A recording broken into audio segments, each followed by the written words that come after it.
ಪ್ರೀತಿಯ ಸಹೋದರ ಸಹೋದರಿಯರೇ,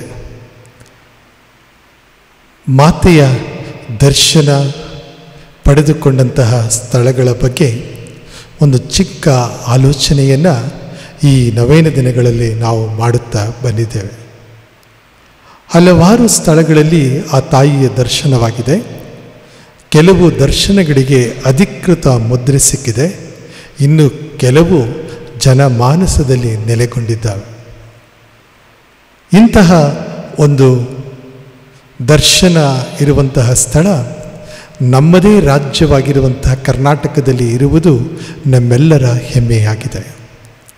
ಕರ್ನಾಟಕದ ಮಧ್ಯಭಾಗದಲ್ಲಿ ಇರುವಂತಹ ಹರಿಹರ ಎನ್ನುವ ಒಂದು ಪುಟ್ಟ ಗ್ರಾಮದಲ್ಲಿ ಮಾತೆ ಮರಿಯಮ್ಮನವರ ದರ್ಶನವಾಗುತ್ತದೆ. ಆಕೆಯ ದರ್ಶನ ಹೇಗಾಯಿತು ಎನ್ನುವುದೇ ಒಂದು ಕೌತುಕ. ತುಂಗಭದ್ರಾ ನದಿಯಲ್ಲಿ ಒಬ್ಬ ಭಕ್ತ ಬ್ರಾಹ್ಮಣನು ತನ್ನ ಪ್ರತಿನಿತ್ಯದ ಸ್ನಾನವನ್ನು ಮಾಡುವುದಕ್ಕೆ ಅಲ್ಲಿಗೆ ಸಾಗಿದಾಗ ಆ ನೀರು ಅಪಾಯಕಾರಿ ಮಟ್ಟವನ್ನು ಮುಟ್ಟಿರುತ್ತದೆ. ಆ ನೀರಿನಲ್ಲಿ ಆ ವ್ಯಕ್ತಿ ಮುಳುಗಲು ಆರಂಭಿಸುತ್ತಾನೆ.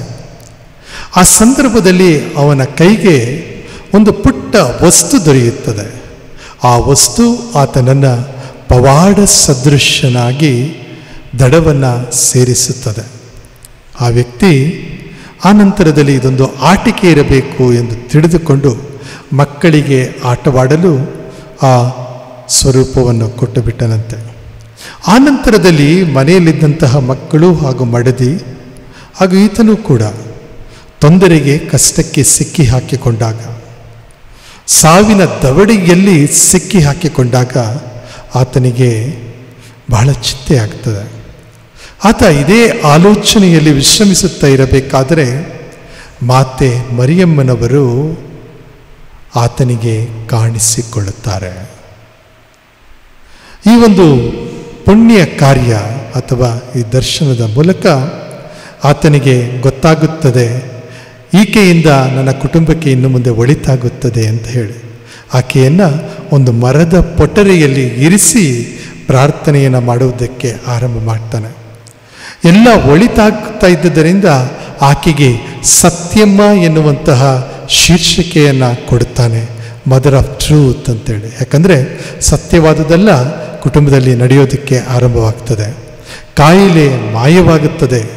ಆರೋಗ್ಯ ಮಾತೆಯಾಗಿ ಹರಿಹರದಲ್ಲಿ ಆ ತಾಯಿ ಈತನಿಗೆ ದರ್ಶನವನ್ನು ನೀಡಿ ಆತನ ಕುಟುಂಬವನ್ನು ಬೆಳಗಿಸಲು ಆರಂಭಿಸುತ್ತಾರೆ. ಜನರು ವಿವಿಧ ಕಡೆಗಳಿಂದ ಈ ಸ್ಥಳಕ್ಕೆ ಆಗಮಿಸಿ ಪ್ರಾರ್ಥನೆಯನ್ನು ಮಾಡುತ್ತಾರೆ, ಫಲವನ್ನು ಪಡೆದುಕೊಳ್ಳುತ್ತಾರೆ. ಹರಿಹರದ ಆರೋಗ್ಯ ಮಾತೆಯಾಗಿ ಯೇಸುವಿನ ತಾಯಿ ಮರಿಯಮ್ಮನವರು ಸತ್ಯಮ್ಮಳಾಗಿ ಜನರ ಮನಸ್ಸಿನಲ್ಲಿ ನೆಲೆ ನಿಲ್ಲುತ್ತಾರೆ. ಪ್ರೀತಿಯ ಸಹೋದರ ಸಹೋದರಿಯರೇ, ಹರಿಹರದ ಆರೋಗ್ಯ ಮಾತೆ ಒಬ್ಬ ಜೀವಿಸುವ ತಾಯಿಯಾಗಿ, ಜೀವಂತ ಮಾತೆಯಾಗಿ ಆ ಸ್ಥಳದಲ್ಲಿ ನೆಲೆಸಿದ್ದಾರೆ. ಇವತ್ತು ಕೂಡ ನೀವು ಆ ಸ್ಥಳವನ್ನು ಭೇಟಿ ಮಾಡಲು ಅವಕಾಶವಿರುತ್ತದೆ. ಆ ಭಕ್ತ ಬ್ರಾಹ್ಮಣನ ಮನೆ ಇವತ್ತು ಒಂದು ಸುಂದರವಾದ ದೇವಾಲಯವಾಗಿ ಮಾರ್ಪಟ್ಟಿದೆ. ಆ ದೇವಾಲಯಕ್ಕೆ ದರ್ಶನ ದೇಗುಲ, ಅಪ್ಯಾರಿಷನ್ ಚಾಪಲ್ ಎನ್ನುವ ಹೆಸರನ್ನು ಕೂಡ ಇಡಲಾಗಿದೆ. ಅಲ್ಲಿ ಸ್ಥಳ ಸಾಲದೆ ಹೋದಾಗ ಒಂದು ಹೊಸ ದೇವಾಲಯದ ನಿರ್ಮಾಣವಾಗುತ್ತದೆ. ಇವತ್ತಿಗೂ ಕೂಡ ಹರಿಹರದ ಆರೋಗ್ಯ ಮಾತೆಯ ಅದ್ಭುತ ಸ್ವರೂಪವನ್ನು ನಾವು ಆ ಸ್ಥಳದಲ್ಲಿ ಕಾಣಬಹುದಾಗಿದೆ. ಆಗಸ್ಟ್ 30ನೇ ತಾರೀಕಿನಿಂದ ಆರಂಭವಾಗಿ ಸೆಪ್ಟೆಂಬರ್ 8ನೇ ತಾರೀಕಿನವರೆಗೆ ಆ ಸ್ಥಳದಲ್ಲಿ ಒಂದು ದೊಡ್ಡ ಜಾತ್ರೆಯೇ ನಡೆಯುತ್ತದೆ.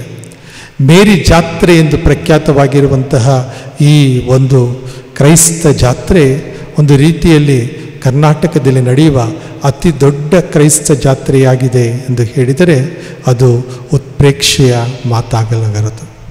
ವಿವಿಧ ಧರ್ಮಗಳಿಗೆ, ಜಾತಿ ಜನಾಂಗಗಳಿಗೆ ಸೇರಿರುವಂತಹ ಜನರು ಈ ಸ್ಥಳಕ್ಕೆ ಧಾವಿಸಿ ಬರುತ್ತಾರೆ.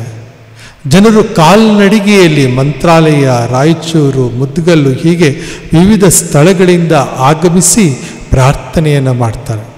ಸೆಪ್ಟೆಂಬರ್ 8ನೇ ತಾರೀಕು ನಡೆಯುವಂತಹ ಮಹೋತ್ಸವ ಒಂದು ವಿಶೇಷವಾದದ್ದು.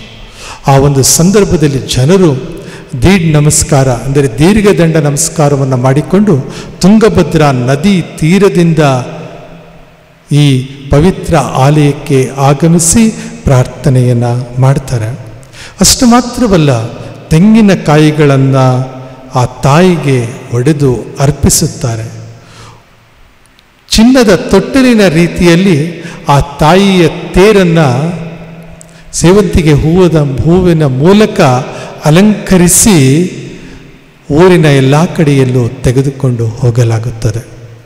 ಹರಿಹರದ ಆರೋಗ್ಯ ಮಾತೆಯಾಗಿ ದಿವ್ಯ ಸನ್ನಿಧಾನದಲ್ಲಿ 6 ವರ್ಷಗಳ ಕಾಲ ಸೇವೆಯನ್ನು ಸಲ್ಲಿಸುವಂತಹ ಭಾಗ್ಯ ನನ್ನದಾಗಿತ್ತು.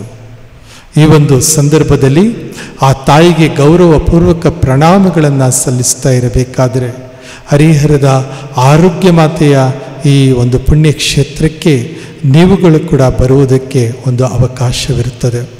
ಒಂದು ರೀತಿಯಲ್ಲಿ ಹರಿಹರ ಕರ್ನಾಟಕದ ಆಸ್ತಿಯಾಗಿದೆ.